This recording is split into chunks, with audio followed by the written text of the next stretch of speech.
ಸ್ಥಳೀಯ ಚುನಾವಣೆಗಳಲ್ಲಿ ದಯಮಾಡಿ ನೀವು ಎಲ್ಲರೂ ಸಜ್ಜಾಗಿ. ನಮ್ಮನ್ನೇನ್ ನಂಬ್ಕೊಂಡಿದ್ದೀರಿ? ಸನ್ಮಾನ್ಯ ಕುಮಾರಣ್ಣ ಅವ್ರನ್ನ, ದೇವೇಗೌಡರು ಸಾಹೇಬ್ರನ್ನ ಬೆಳೆಸಿ ಹರಿಸಿ ಮುಖ್ಯಮಂತ್ರಿಗಳು, ಪ್ರಧಾನಮಂತ್ರಿಗಳು ಮಾಡಿರ್ತಕ್ಕಂಥ ಒಂದು ಕೀರ್ತಿ ನಿಮಗೂ ಕೂಡ ಸೇರ್ಬೇಕಾಗ್ತದೆ.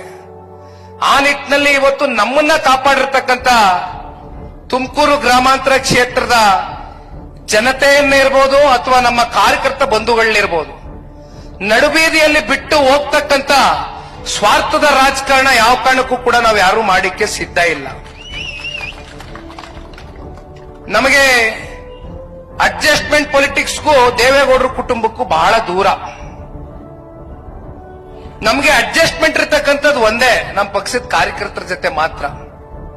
ನಮ್ಮ ಪಕ್ಷದ ಕಾರ್ಯಕರ್ತರನ್ನ ಯಾವ ಹಂತದಲ್ಲೂ ಕೂಡ ನೀವು ಧೃತಿಗೆಟ್ಟಂತ ಸಂದರ್ಭದಲ್ಲಿ, ನೀವು ಸಮಸ್ಯೆಯನ್ನ ಎದುರಿಸ್ತಕ್ಕಂಥ ಸಂದರ್ಭದಲ್ಲಿ ದೇವೇಗೌಡರ ಪಕ್ಷ, ನೀವು ಕಟ್ಟಿರ್ತಕ್ಕಂಥ ಪಕ್ಷ ಸದಾಕಾಲ ಕಾರ್ಯಕರ್ತರಿಗೋಸ್ಕರ ಇದೆ. ಮುಂದೆಯೂ ಕೂಡ ಕಾರ್ಯಕರ್ತರ ಜೊತೆಯಲ್ಲಿ ಹೆಜ್ಜೆಯನ್ನ ಹಾಕ್ತೇವೆ. ಈ ಪಕ್ಷವನ್ನ ನಾವು ನೀವೆಲ್ಲರೂ ಸೇರಿ ಕಟ್ಟಬೇಕಾಗ್ತದೆ. ದಯಮಾಡಿ ತಾವೆಲ್ಲರೂ ತಯಾರಾಗಬೇಕು. ಮುಂದಿನ 2028 ವಿಧಾನಸಭಾ ಚುನಾವಣೆ ಬಹಳ ದೂರ ಇದೆ.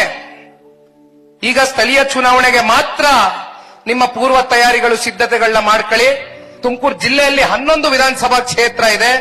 11 ಕ್ಷೇತ್ರದಲ್ಲೂ ಕೂಡ ಎಲ್ಲಾ ಸಮುದಾಯವನ್ನ ಗುರುತಿಸ್ತಕ್ಕಂಥದ್ದು. ಯಾರ್ಯಾರು 20-30 ವರ್ಷ ಈ ಪಾರ್ಟಿಗೆ ನಿಸ್ವಾರ್ಥವಾಗಿ ದುಡಿದಿರ್ತಾರೆ, ಜೊತೆಯಲ್ಲಿ ಯಾರ್ಯಾರು ನಾಯಕತ್ವಕ್ಕೆ ಒಂದು ಪ್ರಾಮಾಣಿಕತೆಯನ್ನ ತೋರಿಸಿರ್ತಾರೆ ಅಂತವ್ರನ್ನ ಗುರುತಿಸಿ, ಮತ್ತೆ ಜೊತೆಯಲ್ಲಿ ನಾನು ಪಕ್ಷ ಕಟ್ತೇನೆ ಅಂತಕ್ಕಂಥ ಒಂದು ಹಂಬಲವನ್ನ ಇಟ್ಕೊಂಡಿರ್ತಾರೆ, ಆ ಛಲವನ್ನ ಇಟ್ಕೊಂಡಿರ್ತಾರೆ, ಅಂತವ್ರಿಗೆ ಗುರುತಿಸಿ ಆ ಒಂದು ಜಿಲ್ಲಾ ಕಮಿಟಿಯು ಕೂಡ ದಯಮಾಡಿ ನಮ್ಮ ಅಣ್ಣ ಅವರು ಮಾಡಬೇಕು ಅಂತಕ್ಕಂಥದ್ದು ಈ ಸಂದರ್ಭದಲ್ಲಿ ಹೇಳ್ತಾ, ಮತ್ತೆ ರಾಮಣ್ಣ ಅವರು ತಾಲೂಕು ಅಧ್ಯಕ್ಷರಿದ್ದಾರೆ, ಅವ್ರಿಗೂ ಕೂಡ ನಾನು ಇವತ್ತಿನ ಈ ಸಂದರ್ಭದಲ್ಲಿ ತಾಲೂಕು ಕಮಿಟಿ ಮಾಡತಕ್ಕಂಥದ್ದು ಕೂಡ ದಯಮಾಡಿ ತಾವು ಅತಿ ಶೀಘ್ರದಲ್ಲೇ ನೀವು ಒಂದು ಕಾರ್ನರ್ ಮೀಟಿಂಗ್ ಅನ್ನ ಕರೆದು ಇಲ್ಲಿ ಯಾರ್ಯಾರು ನಮ್ಮ ಕ್ಷೇತ್ರದಲ್ಲಿ ಪ್ರಮುಖ ಮುಖಂಡರ ಕಾರ್ಯಕರ್ತರಿದ್ದಾರೋ ಸಾಮೂಹಿಕವಾದಂತ ಒಂದು ಹೆಜ್ಜೆ ಇಡಿ, ಸಾಮೂಹಿಕವಾದಂತ ಒಂದು ತೀರ್ಮಾನ ತಗೊಳ್ಳಿ. ಎಲ್ಲಾ ಕಾರ್ಯಕರ್ತರುಗಳು ಏನು ಅಭಿಲಾಷೆಯನ್ನ ಇಟ್ಕೊಂಡಿದ್ದಾರೆ, ಏನು ಅಪೇಕ್ಷೆಯನ್ನ ಇಟ್ಕೊಂಡಿದ್ದಾರೆ, ಅದನ್ನ ಸೂಕ್ಷ್ಮವಾಗಿ ಗಮನದಲ್ಲಿ ಇಟ್ಕೊಂಡು ಯಾರ್ಯಾರು ದುಡಿದಿದ್ದಾರೆ, ಯಾರ್ಯಾರು ದುಡಿತಕ್ಕಂಥದ್ದಕ್ಕೆ ಸಿದ್ಧರಿದ್ದಾರೆ ಅಂತವ್ರಿಗೆ ಅವಕಾಶ ಕೊಟ್ಟು ಅವ್ರಿಗೆ ಬೆಂತಟ್ಟು ದಯಮಾಡಿ ಸಂಘಟನೆಯನ್ನ ಇನ್ನೂ ಹೆಚ್ಚು ಬಲಪಡಿಸಬೇಕು.